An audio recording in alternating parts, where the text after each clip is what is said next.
नमस्कार, बहुत स्वागत है आपका। मैं हूं आपके साथ सुमित शर्मा। सीहोर से इस वक्त की सबसे बड़ी खबर मिल रही है, जहां पर रुद्राक्ष महोत्सव में भारी भीड़ थी और भीड़ से भगदड़ मच गई है।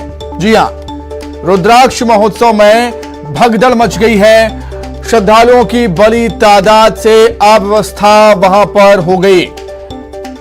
कुबेरेश्वर धाम में भगदड़ मची है, धक्का मुक्की की हालात बन गए हैं। कई लोगों की हालत बिगड़ने पर अस्पताल में उनको भर्ती करवाया गया। महाराष्ट्र से आई महिला श्रद्धालु की मौत की खबर भी है।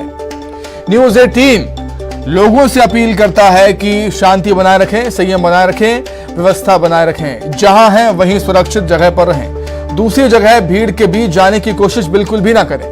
कुबेरेश्वर धाम में तैनात स्वयं सेवक मदद कर रहे हैं। तस्वीरें आपके सामने, लंबा जाम सड़कों पर और देख सकते हैं आप लोगों की भीड़। जहां तक नजर जाती है लोग ही लोग वहां पर नजर आते हैं।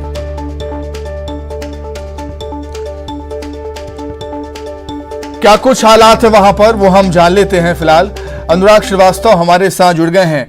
अनुराग, भगदड़ की खबरें हैं, भारी भीड़ हो गई थी, सीएम शिवराज का दौरा भी कैंसिल करना पड़ा, लेकिन कई लोगों के घायल होने की खबरें भी सामने आई हैं और एक महिला की मौत की खबर भी है। क्या कुछ अपडेट अनुराग अभी? बिल्कुल, देखिए, एक महिला की मौत होने की खबर निकलकर जरूर सामने आ रही है। हालांकि अभी जिला प्रशासन ने इस बात की पुष्टि नहीं की है, लेकिन हमारे सूत्र बता रहे हैं कि जो महिला है वो भीड़ में फंस गई थी और इसी वजह से उसका दम घुटने के कारण मौत हुई है। पोस्टमार्टम के लिए जिला अस्पताल में जो है बॉडी को ले जाने की बात निकलकर सामने आ रही है। लेकिन सबसे बड़ी बात है कि इस महोत्सव को लेकर जिस तरीके के अंदेशा पहले से जताया जा रहा था कि लाखों की संख्या में लोग इस कार्यक्रम में जुटेंगे, लेकिन ये भी कहा जा रहा था जिला प्रशासन की तरफ से कि हमने पूरी तैयारियां कर ली है, लेकिन जिस तरीके की तस्वीरें अब निकलकर सामने आ रही हैं वो बता रही हैं कि पूरे के पूरे आयोजन को लेकर अव्यवस्थाएं जो है पूरी तरीके से सामने निकलकर आ रही हैं, क्योंकि रुद्राक्ष बांटने को लेकर भी कई तरह की शिकायतें निकलकर सामने आ रही हैं। अभी जो सबसे बड़ी खबर निकलकर आ रही है, मुख्यमंत्री शिवराज सिंह चौहान को भी सीहोर जाना था और रुद्राक्ष महोत्सव में वो शामिल होने वाले थे, लेकिन उनका कार्यक्रम टाल दिया गया है क्योंकि भीड़ पहले से ही वहां पर मौजूद है और यदि मुख्यमंत्री वहां पर पहुंचते हैं तो निश्चित तौर पर अव्यवस्था और बढ़ सकती है। इसी के मद्देनजर जो है मुख्यमंत्री का कार्यक्रम फिलहाल टाला गया है। लेकिन अब लोगों को लेकर जिस तरह की शिकायतें आ रही है, क्योंकि जो लोग वहां पर फंस चुके हैं उनको निकालने में दिक्कत आ रही है। लोग कुछ किलोमीटर या कुछ मीटर की दूरी तक चलने के लिए भी उनको घंटों का समय लग रहा है, क्योंकि भीड़ इतनी और गाड़ियां पूरे देश भर से यहाँ पर पहुंची हैं, तो गाड़ियों के कारण भी जाम के हालात बन गए। कई गाड़ियां जो गलियों में घुस गई हैं, कई गाड़ियां खेतों में खड़ी हुई हैं। उसके बावजूद भी जो तंग सड़कें थी वहां पर गाड़ियों के खड़े हो जाने से, बसों के खड़े हो जाने से, ट्रैक्टर ट्राली से सबसे ज़्यादा जो लोग हैं वो यहाँ पर पहुँचे हैं। तो पूरा का पूरा जो माहौल है वो पूरी तरीके से अव्यवस्थित नजर आ रहा है और ऐसे में कैसे व्यवस्था बनेगी, क्योंकि अब चुनौती इस बात को लेकर है कि जो लोग वहां पर पहुंच गए हैं, जिनको रुद्राक्ष हासिल हो चुका है, जो महोत्सव में पहुंच नहीं पाए या जो लोग पहुंच गए उनको कैसे वापस अपने घर पहुंचाया जाए और वहां से भीड़ किस तरीके से कम किया जाए, ये एक बड़ी चुनौती बन गया है। क्योंकि इंदौर से लेकर भोपाल तक का जो मार्ग है, क्योंकि भोपाल में कई लोग रेलवे स्टेशन पर उतरे, बस स्टैंड से उतरे और फिर यहाँ से दोपहिया वाहन, फोर व्हीलर वाहन और दूसरी गाड़ियों के जरिए सीहोर तक पहुंचे, तो उनके लिए भी कार्यक्रम स्थल तक पहुंच पाना बेहद मुश्किल हो गया है। तो लोगों के लिए सबसे बड़ी चुनौती और सबसे बड़ी चुनौती जिला प्रशासन के लिए कि वो लोगों को कैसे अब वहां से सुरक्षित निकाले। बिल्कुल अनुराग, जहां तक मुझको याद है पिछले कुछ दिनों की बात है, प्रदीप मिश्रा ही ऐसा आयोजन कर रहे थे, वहां पर भी रुद्राक्ष बंटने की खबरें थी और यह खबर भी सामने आती है कि कार्यक्रम को कैंसिल कर दिया गया है क्योंकि लोग काफी संख्या में वहां पर इकट्ठा हो गए थे, जुट गए थे।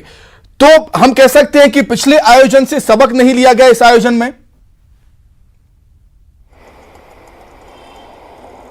बिल्कुल, देखिए, सबसे बड़ा सवाल इसी बात को लेकर है कि जब इस तरह की घटना पहले घट चुकी है तब भी रुद्राक्ष बांटने का मामला निकल कर आया था और उस रुद्राक्ष को लेने के लिए देश भर से बड़ी संख्या में लोग वहां पर पहुंच गए थे और इसका अनुमान स्थानीय प्रशासन भी नहीं कर पाया था और इसी की वजह से भोपाल और इंदौर का रोड जाम हो गया था, भगदड़ मच गई थी। कई घंटों तक जो गाड़ियां हैं वो जाम में फंसी रही थी, कई लोगों की शिकायतें निकल कर आई थी और उसके बाद उस पूरे के पूरे महोत्सव को टाल दिया गया था, स्थगित कर दिया गया था। लेकिन सबसे बड़ी बात है कि इतनी बड़ी घटना होने के बाद भी प्रशासन ने आखिर सबक क्यों नहीं लिया, रूट डाइवर्ट करने के इंतजाम क्यों नहीं किए गए। आकलन ये पहले से लगाया जा रहा था कि 1.5 से 2 लाख लोग इस महोत्सव में शामिल हो सकते हैं, तो इस आकलन के तहत पूरी व्यवस्थाएं क्यों नहीं की गई। ये तमाम तरह के सवाल उठकर एक बार फिर खड़े हो गए और सवाल इस बात को लेकर भी है कि पिछली घटना से आखिर सबक क्यों नहीं लिया गया और आज फिर इस तरीके के हालात क्यों बन गए कि लोगों को परेशानी का सामना करना पड़ रहा है। अभी हमको कुछ लोगों की तरफ से भी शिकायतें मिली हैं, लोगों को पीने का पानी वहां पर नहीं मिल पा रहा है, खाने को लेकर भी लोगों की दिक्कत हो रही है क्योंकि जो लोग अपना सामान लेकर निकले थे वो खत्म हो चुका है। गांव में जो छोटे छोटे आसपास गांव पड़ते हैं वहां पर भी इस तरीके के इंतजाम नहीं है कि इतनी बड़ी संख्या में पहुंचे लोगों को वहां पर व्यवस्थित किया जा सके। आम लोग कितनी मदद कर सकते हैं वो एक अलग बात है, लेकिन फिर भी ये साफ शिकायतें निकल कर आ रही हैं कि लोगों को अब मुश्किलों का सामना करना पड़ रहा है और अव्यवस्था का शिकार जो है देश भर से जुटे लोग यहाँ पर करते हुए नजर आ रहे हैं। बिल्कुल, प्रशासन की लापरवाही तो है ही अनुराग, और लापरवाही उन लोगों की भी है जो ऐसे आयोजन करवाते हैं, जो इसमें शामिल हैं, जो इसके लिए जिम्मेदार हैं। पिछली बार से सबक लेना चाहिए था, ऐसी व्यवस्थाएं करनी चाहिए थी कि लोगों को कोई परेशानी ना हो। हम 2 तस्वीरें इस समय देख रहे हैं अनुराग। एक तस्वीर में हम देख सकते हैं सड़कों पर लंबा जाम लगा हुआ है। अब देखिए इस महोत्सव के चलते कई लोग अब आ जा भी नहीं पा रहे हैं अगर उन्हें कहीं जाना हो तो। और दूसरी तस्वीर में हम देख ही सकते हैं कि क्या कुछ वहां पर हालात बने हुए हैं अनुराग।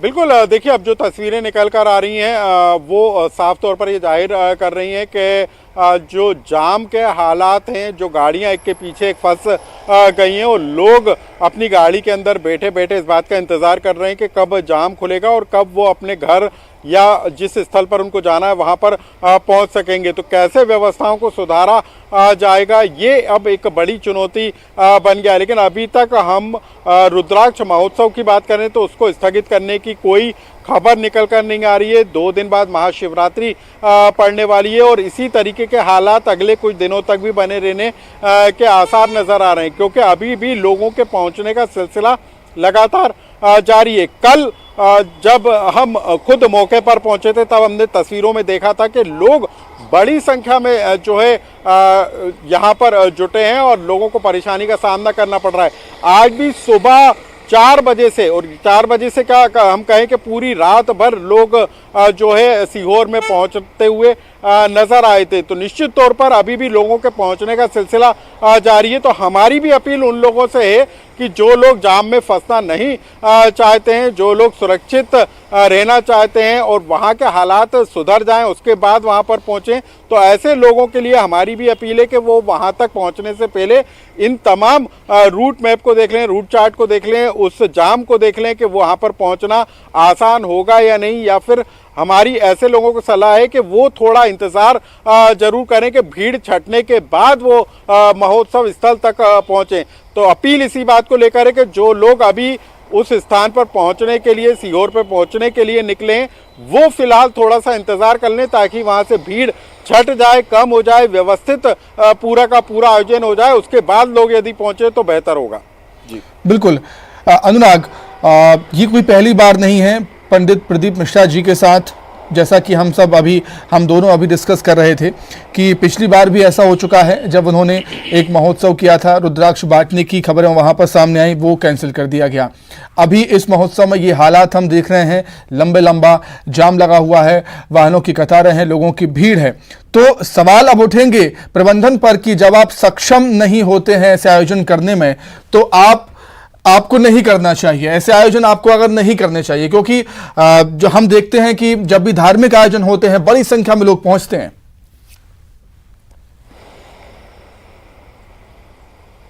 बिल्कुल, देखिए जो पंडित प्रदीप मिश्रा का जो पूरा का पूरा आयोजन है उसमें ना सिर्फ मध्य प्रदेश के कोने कोने से लोग पहुंचे हैं बल्कि उत्तर प्रदेश, महाराष्ट्र, हरियाणा, कर्नाटक और इसके अलावा नेपाल तक से लोग जो है बड़ी संख्या में पहुंचे हैं, क्योंकि पंडित प्रदीप मिश्रा ने इस बात का भी जिक्र किया था कि जो रुद्राक्ष बांटे जाने हैं वो नेपाल की नदी से निकाले गए रुद्राक्ष हैं, जिनको यहाँ पर लाया गया है और उनको विधिवत तरीके से उनको वितरित करने का काम किया जाएगा। तो न सिर्फ मध्य प्रदेश बल्कि नेपाल तक से भी जो पंडित प्रदीप मिश्रा में आस्था रखते हैं, जो रुद्राक्ष महोत्सव में अपनी आस्था रखते हैं, वो लोग यहाँ पर पहुँचे हैं। तो न सिर्फ रेलवे के जरिए बल्कि अपने साधनों के जरिए भी लोग बड़ी संख्या में यहाँ तक पहुँचे हैं। और ऐसे में अब उन लोगों को जो अव्यवस्थाएं हो रही हैं, जो दिक्कतें हो रही हैं, उसकी परेशानी अब निकलकर सामने आ रही है।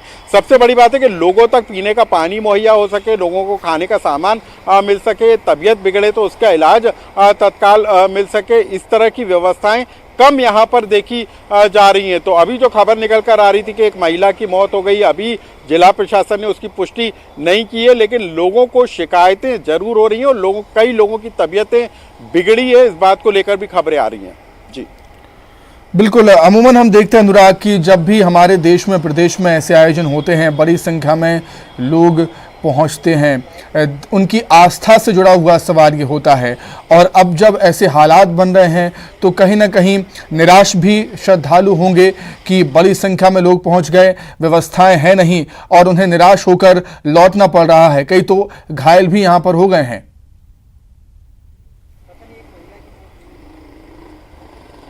बिल्कुल, देखिए इस तरह की भी शिकायतें निकल कर आ रही हैं और अभी तो ऐसी एक बड़ी आबादी है या एक बड़ी संख्या में लोग हैं जो अभी तक आयोजन स्थल तक नहीं पहुंच पाए। तो वो वहां तक पहुंच पाएंगे या कब तक उनको इंतज़ार करना पड़ेगा, क्योंकि जो रुद्राक्ष बांटने के लिए जो काउंटर बनाए गए हैं उसी में 2 से 3 किलोमीटर तक की कतारें देखने को मिल रही हैं। और एक काउंटर नहीं बनाया गया बल्कि कई दर्जनों काउंटर बनाए गए हैं जिसके जरिए रुद्राक्ष बांटा जा रहा है। तो रुद्राक्ष मिलने का जो इंतजार है वो बेहद लंबा होता हुआ नजर आ रहा है, क्योंकि लाखों बिल्कुल कई लोग तो वहां फंसे हुए हैं, कई लोग ऐसे हैं वहां धार्मिक स्थल तक पहुंच ही नहीं पा रहे हैं।